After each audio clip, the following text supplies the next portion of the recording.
श्रीगणेशाय नमः।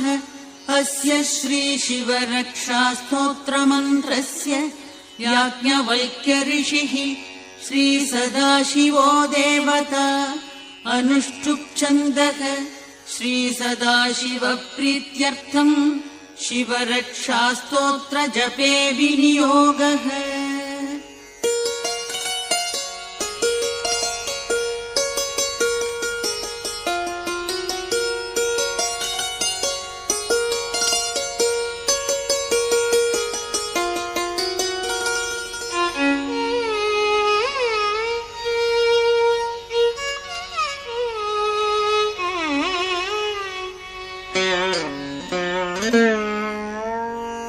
चरितम् देवदेवस्य महादेवस्य पावनम् अपारम् परमोदारम् चतुर्वर्गस्य साधनम् गौरी विनायकोपेतम् पञ्चवक्त्रम् त्रिनेत्रकम् शिवम् ध्यात्वा दशभुजम् शिवरक्षाम् पठेन्नरः।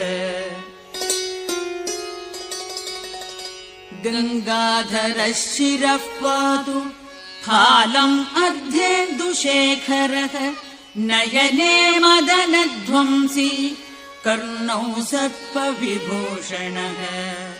घ्राणम् पातु पुरारातिः मुखम् पातु जगत्पतिः जिह्वाम् वागीश्वरः पातु कन्धरम् शितिकन्धरः।